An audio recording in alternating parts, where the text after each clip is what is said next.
partir de agora, a gente conversa aqui em conjuntura com o procurador do Estado, professor e escritor Fábio Lins, ele que está lançando este livro, Atrevidos Caetés. Atrevidos Caetés, 50 encontros entre alagoanos e personalidades mundiais. Fábio, bom, obrigado pela sua presença aqui em conjuntura. Ele pergunta inicialmente por que Atrevidos Caetés. Olá, Flávio. É uma satisfação também estar aqui. Esse título se deve a alguns fatores. Inicialmente, Caetés, a referência ao povo alagoano, né? É um livro de estreia de Graciliano Ramos, inclusive, né? Ele denomina Caetés, povo habitante aqui deste estado. Isso remonta, né, aos primeiros habitantes, os índios Caetés, que passaram para a história como os algozes do Bispo Sardinha. Inclusive, a primeira crônica do livro é exatamente para se faça uma releitura desse episódio. E atrevidos no sentido de que os alagoanos, em diversos momentos da história, ousaram cruzar as fronteiras do estado, inclusive do país, e muitos deles tiveram destaque, e esse destaque é o que eu procuro demonstrar na obra, resgatando o legado de tantas pessoas que muita gente, inclusive, nem sequer conhece.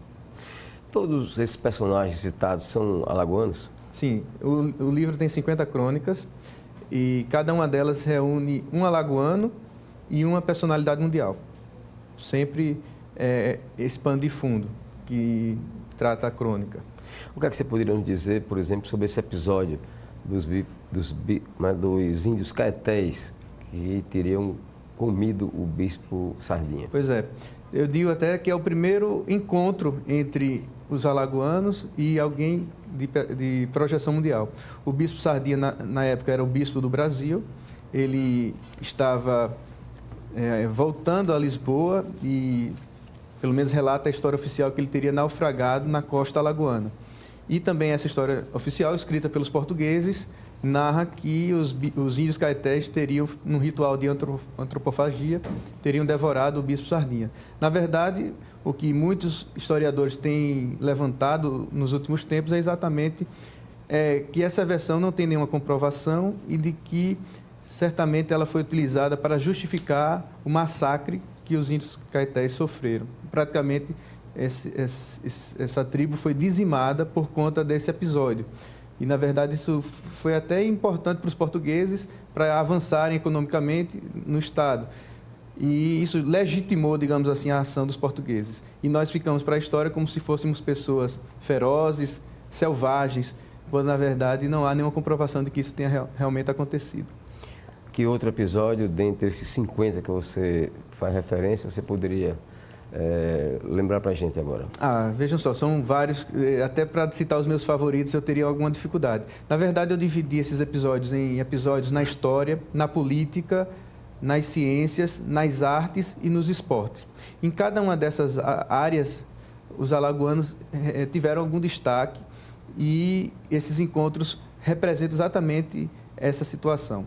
Eu destacaria nesse momento o Barão de Penedo, sendo amigo pessoal do rei Eduardo VII na Inglaterra. Inclusive, os dois faziam festas lá em Londres e pela Europa. Assim, inclusive, na época, o príncipe de Gales, né, herdeiro da coroa britânica, era solteiro e o Barão de Penedo, ele, embaixador do Brasil na Inglaterra, ele promovia muitas festas em sua mansão e a realeza inglesa sempre estava presente. Tem os encontros nas ciências que eu destacaria. Ladislau Neto, como diretor do Museu Nacional, convidou Charles Darwin para fazer parte da revista do museu, e Darwin, de fato, fez parte. Arthur Ramos se correspondia com Sigmund Freud. Podemos citar também Nise da Silveira, psiquiatra alagoana, que foi aluna, discípula de Carl Jung, o pai da psicanálise, né? Um dos pais da psicanálise. Podemos citar também o encontro, o debate que ocorreu no Rio de Janeiro entre Pons de Miranda e Albert Einstein, né? Einstein, no caso, veio ao Brasil para difundir a sua teoria da relatividade. Não encontrou muita gente que conhecia da matéria. Curiosamente, um jurista, Pons de Miranda, foi quem mais pôde com ele discutir acerca de sua teoria. No esporte, o que é que você poderia me citar? Pois é, no esporte a gente tenta resgatar algumas figuras como Dida, né? Edivaldo Alves Santa Rosa, um jogador aqui do estado que teve muito sucesso no Flamengo, depois ele foi para a seleção brasileira.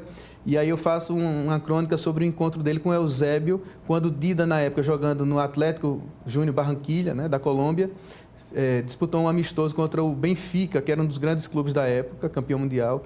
E esse amistoso foi realizado lá na Colômbia. Inclusive, a imprensa colombiana dizia que Dida era melhor do que Pelé, né? Hoje em dia a gente pergunta se Maradona era melhor do que Pelé.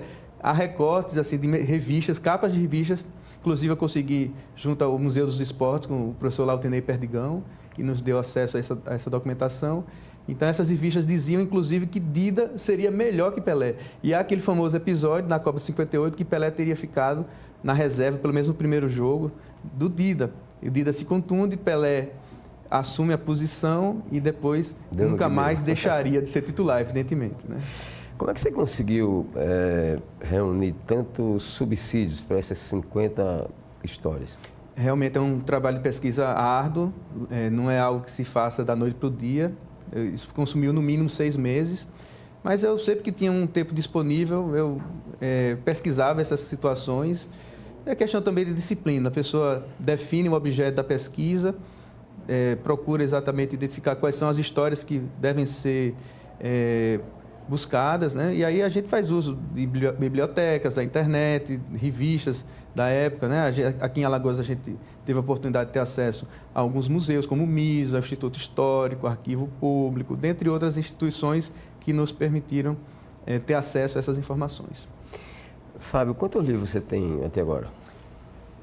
Bom, esse é o primeiro não jurídico, digamos assim. Então, esse é que eu queria colocar aqui. É o meu primeiro livro de crônicas, um livro de literatura não jurídica. Na área jurídica eu tenho, acho que 7 livros individuais e uns 5 coletivos, sem falar de outros que eu participo como autor de capítulos. Mas esse e o anterior, que foi o Graciliano Ramos e a Administração Pública, são alguns dos livros que eu mais tenho afeição, porque eles permitem que eu também extravase essas minhas outras, digamos assim, predileções, como é o caso da história, da literatura. E espero tentar continuar paralelamente à carreira jurídica, eu nunca vou deixar, eu gosto muito do que eu faço, seja na advocacia pública, seja na própria academia, e eu vou continuar sempre publicando, mas se eu puder sempre também trazer essas situações da minha predileção à tona, né, e divulgar ao público, isso vai me dar muita satisfação. Bom, o lançamento do livro Atrevidos Caetés será no dia 21 de março, às 7 da noite, na cafeteria Na Cafa, na Ponta Verde. Exato. Mas como adquirir o livro? Bom, o livro ele já está à venda, na verdade, a partir do momento em que nós recebemos o livro, nós fizemos um acordo com o portal Quilombada, do meu amigo Sebastião Medeiros. Ele está comercializando o livro, pode ser adquirido pelo próprio site. Acho que a partir dessa semana já começa a ser vendido. E também a gente espera colocar o livro à disposição das livrarias da cidade e também no dia do lançamento. É uma boa oportunidade para as pessoas poderem adquirir esse livro. Ok, Fábio, muito obrigado pela sua participação aqui em Conjuntura e parabéns por mais esse trabalho. Vamos então ao intervalo, a gente volta daqui a pouco conversando com o geólogo Oswaldo Costa. Nosso assunto, a situação do bairro do Pinheiro, aqui em Maceió.